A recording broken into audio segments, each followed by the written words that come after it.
Coverage continues here from Davos 2024. I'm Shereen Bhan, and well, you'll see a lot of snowmobiles here in Davos. You'll see people walk from one point to another. What you won't see are two-wheelers. So joining me now to talk about the outlook for the two-wheeler industry is Niranjan Gupta, the CEO of Hero Motor. Niranjan, many thanks for joining us, and you're making your Davos debut. So I hope you're enjoying it.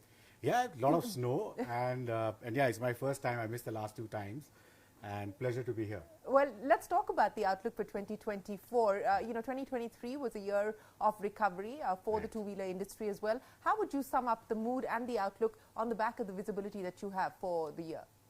We are quite positive about 2024. In fact, like you said, Shereen, on the back of the recovery that we have seen on the latter half of 2023, we expect the momentum to continue. And there are clear signs of it in terms of the participation of rural in the festive sales. Also, a lot of government capex spending that has been done over the last 2 to 3 years, almost 8 to 10 lakh crores almost every year. All those, as we know, that is a gestation cycle. So they're going to come to ground in terms of resulting in incomes at the bottom of pyramid as well. So you do expect a rural recovery, because the December sales were below estimates, but you're saying that traditionally December is a seasonally weak period. December is always seasonally soft for two-wheelers because the post-festive and pre the January, like with 14th January, all the festives kick in again. Makar Sankranti is the auspicious period begins, the marriage season begins. December is always a soft, so we should not take a cue from December season. So how strong do you anticipate rural recovery to be on the back of the many government schemes that you spoke of? Are you starting to see that translate into momentum on the ground? Yeah, it is starting to translate because all the welfare measures as well at the bottom of pyramid on one hand and the capex spending at the top. I think that's it. That combination is super. And we're seeing the results. More will come. We'll have to be patient for a while. And when you say we have to be patient for a while, quantify that. What does that mean? I would say the momentum has started, but if you expect like a phenomenal surge in growth in the next 2 quarters, that's unlikely to be.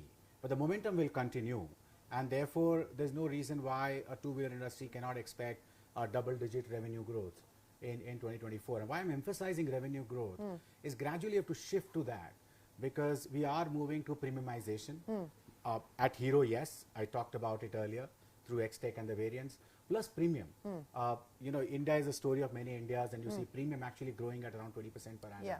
So you will see revenue growth being higher than volume growth, led not by price, but by the mix impact that will happen, which is why I'm saying that double-digit growth for two-wheeler. But let's talk about this mix impact that you speak of, Niranjan. And I've had this conversation with the management at Hero for several years now in terms of the premiumization aspect as well as the export aspect. On both fronts, it's been below what the management has been guiding for as well. So when do we really start to see both on premiumization as well as exports an inflection point?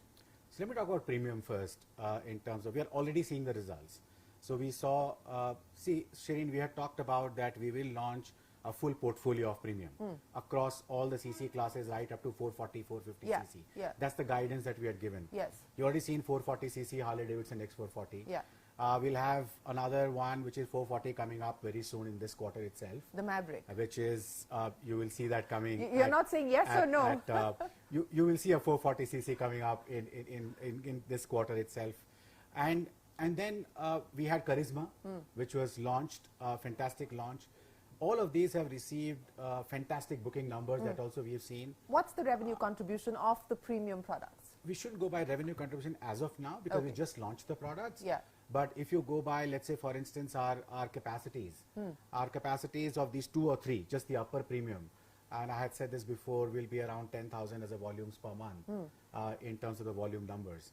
If you, as it moves forward, it will build on that. We'll be launching more and more products, not just the product, Shereen. The whole revamp of the premium strategy has been about fixing it from all ends.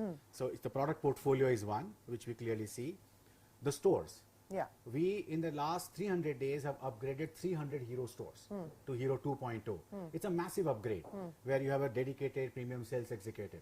Plus, we have exclusive premium stores that are opening up, which we have said in calendar 2024 that will cross 100 stores. 3 stores already on the ground. So you see that part, you see portfolio, and you see brand, which is a tie-up with Harley Davidson. So if you roll 3 years back, then obviously the brand association wasn't there, the portfolio wasn't there, and the stores had to be upgraded. Right. So all the 3 have come here. Now, obviously, to get numbers, meaningful numbers on the ground, it will be something which is quarter by quarter you will see. So what is the aspiration on that front? I mean, over the next 3 to 5 years, what would you like to see in terms of this premiumization strategy deliver for you on financials? As far as 3 to 5 years is concerned, as I said, first is build portfolio, have the stores, have all of this thing. And obviously, Hero as a player, we would go for a meaningful market share. What the number would be, I won't be able to give out at this stage. Okay, let's talk exports as well, because even on that front, there's been a lot of lofty targets that have been set out, but nothing meaningful has resulted on the ground. What is the change that's being done there, if any at all, and are you recalibrating your strategy? See, in the new businesses, when you build up, they take time to build up. India is one country, let's say. Exports, we are talking 40 to 50 countries. To build business on those. So in the last 5, 7 years, what we have done as a company, 5, 7, 10 years, is to actually get into those markets. That itself is not easy. Putting distributors, franchise systems, service centers, understand the customer, all that groundwork has been done. So we are into 47 plus markets as we speak. Now the next phase, which is from here to the next 5 years, is building scale, where we are saying that the top 10 markets, we will build scale very aggressively. Those are the ones like Nigeria, the Mexicos, the Colombia, the Bangladesh of the kinds. And then the rest, we will nurture them efficiently. And we'll make new entries as well, whether it's Brazil or some of the countries in Southeast Asia, based on the size of the prize. So the first phase, I would say, is well done in terms of seeding the ground and actually getting into the countries. The next phase is about scale up. So that will happen. So when we talk about scaling up, again, you know, what is it that you expect in terms of contribution from exports to revenue in the short to medium term? I think we are intending in the medium term to that they should occupy at least 10% of the revenue. And what is it currently? In terms of this one. Currently it's 5% of the revenue. Okay. So and of course, the revenue itself will be growing. Yeah. So a doubling on the export front over the next 2 to 3 years? 5 years, I would say. 5 years is what you expect.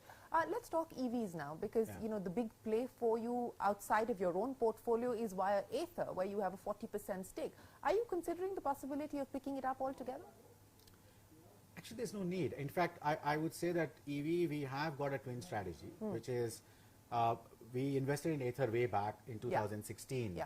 And I would say that was a fantastic call by the management and the chairman at that point in time. And we have started building our own portfolio within HMCL. EV is a game, Shereen, which is going to be, in our view, about collaboration and about making investments in the right places. Investment in players, investment in technology, investment in maybe vendors, investment in charging. So we are trading very carefully, and we have around 40% as far as Ather is concerned. Ather is doing extremely well. And are you worried that it's lost market share? Not really. Why? Because I'll tell you, you look at market share in EV as a totality. If you segregate that and look at what is the market share of Ather in the premium segment, it would be phenomenal.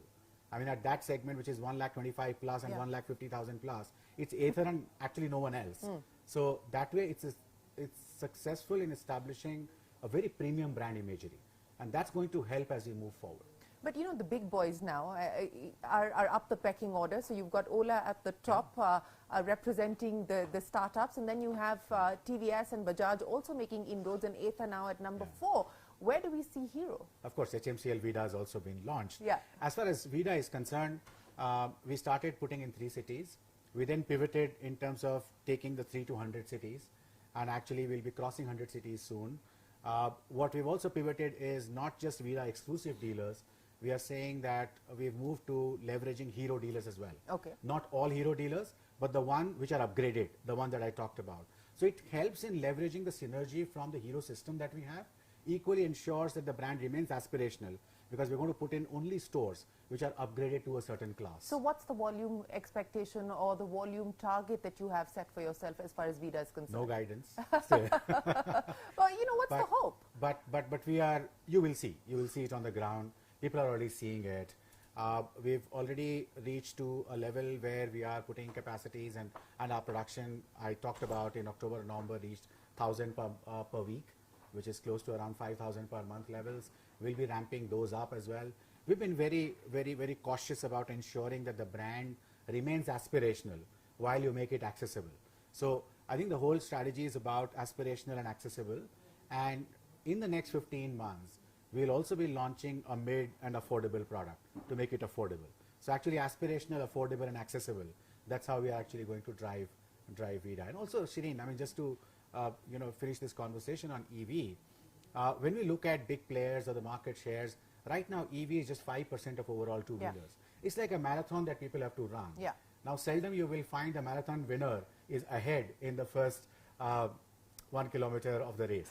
But if you fall too far behind, then it's hard to catch up. It's just a start. I think we are doing the building blocks very, very cautiously. Right. So let's understand then what this is actually going to mean in terms of further collaborations or further investments. What we have also seen is the promoters are actually investing in their personal capacity across a whole bunch of other EV startups in the ecosystem.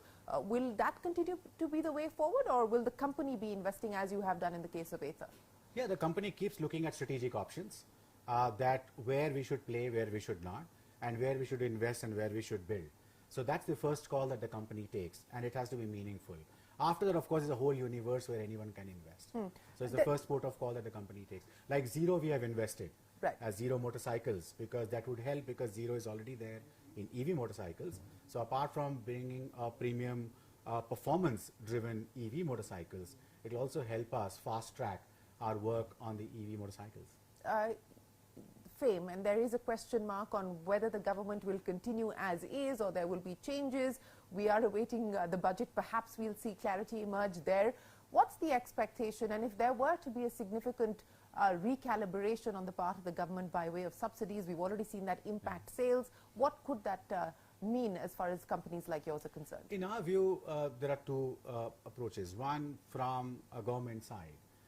I think stability of any subsidies or policy is important. More importantly, stability and visibility of how far it is. I think that's all that the expectation that should be, that what's the visibility, because as a country, as players, as all of us, we not only want to convert or grow EV in India, but I think as India as a country has the potential to become global EV player. It's because nobody else in the world, you can say other than China, can be counted. So it's India's time. So therefore, to ensure that the industry grows, whatever the long-term support policies are required, there should be a complete visibility. And I think that's obviously government will have to look at exchequers, their entire overall framework. As far as business is concerned, business should plan their unit costs, their models, assuming no subsidy. So it has to be a viable business models in the long term. You can have 1 or 2 years, 3 years, whatever that time frame is.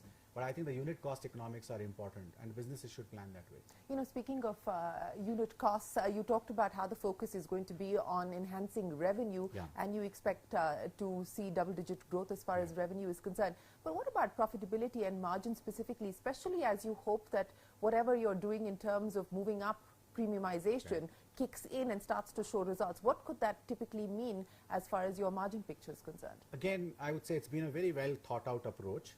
If you see over the last 2-3 years, we've done a lot of enhancement as far as margins are concerned. So our margins, which had gone down to around 11%, are back to 14%. If you look at in unit, into rupees INR per unit, actually we are at highest ever EBITDA margin in our history. So that is providing the ammunition to actually deploy capital behind the premium and EV. So it's been a very well thought out, because you don't want to bleed your way to build business, and therefore it's very important. So we've done that, and now we have the capital which can be reallocated, or the P&L which can be invested behind premium and EV. So leave me with a picture of what the capital allocation is going to be, especially when we talk about both these new growth engines that you speak of on the premiumization side, which includes product and stores, as well as EV. What will the capital deployment look like? If you look at our capex programs, the capex programs have been of the order of, we've always guided around 1,000 to 1,500 crores a year. More than 50% of that would be going towards premium and EV. We already started doing that, we go towards that. As far as P&L is concerned, premium is going to fetch higher margins anyway. EV, I had talked about in our quarterly results as well, between 100 to 150 basis points of the margin deployment, which is large part of it is already factored into our quarterly results.